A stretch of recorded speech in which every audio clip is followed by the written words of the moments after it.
Hey guys, welcome back to the Magic Channel. Today we're going to do another really simple card force. And here's why we're teaching card forces on this channel, because hopefully you're just starting out, you're a beginner, and all the tricks that I show on here are for beginner level Magic. The reason why card forces are so important are because a lot of times when you see a trick, even tricks on TV, the trick's whole premise, the whole idea of it is a card force. You make the spectator believe that they're getting a free selection, but in truth, you're forcing them a card, which means you're making them take a card. You're forcing it on them.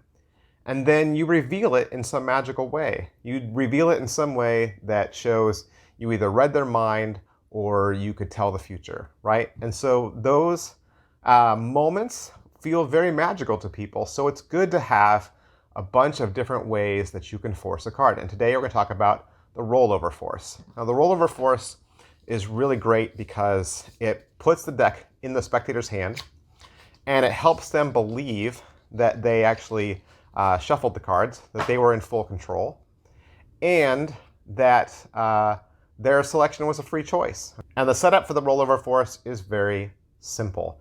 You could do an advanced setup if you wanted to, but you don't always need to. For instance, if somebody handed you a deck of cards and says, hey, do a trick, and you're like, oh, I'm not prepared, one thing you can do is you just take the cards out of the box, okay?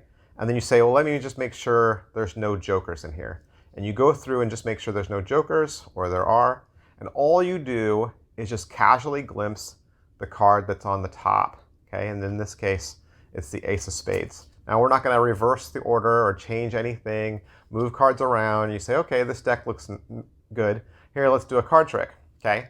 And now you're just going to simply walk through the rollover force. Now, if you want to, you can obviously just know what the card is in advance. If you're preparing to reveal it in some special way, like make it appear, someplace else in the room or written down on a piece of paper, then obviously you'll want to know the name of the card in advance. But like I said, you could do it impromptu, just for something quick. So the card you want is on the top. This is the card we're going to force. Then we're going to hand the whole deck to the spectator, and then we're going to guide them through some simple instructions.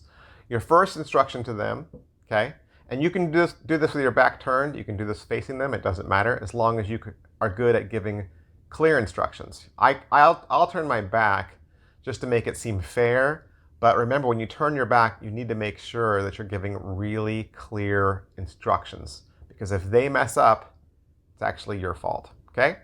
So the first thing you do is you tell them to cut a small portion of cards. You say maybe like less than a third. Cut them and flip them over and place them back down on the deck. This is why it's called the rollover force, because they just rolled over a section. Now your second instruction is to cut a little deeper than half, okay, and do the same thing. Roll it over and place it back down, okay? Then you can tell your spectator, now you have a whole bunch of upside down and right side up cards, and we don't know exactly how many.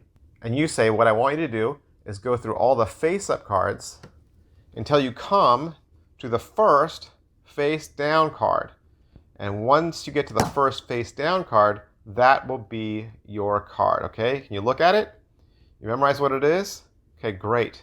You can put it back in the middle of the deck, and they put it back in the middle of the deck. You can say, pick up the cards that were, upside down and write them up. You can say, give the deck, a series of shuffles. They do. And then when you turn back around, you'll know it's the Ace of Spades, right? Super simple, works every time. You memorize whatever card is on top.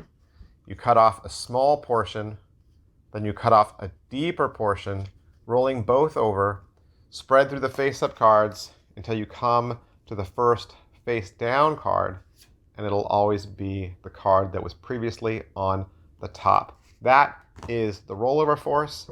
Enjoy. Bye.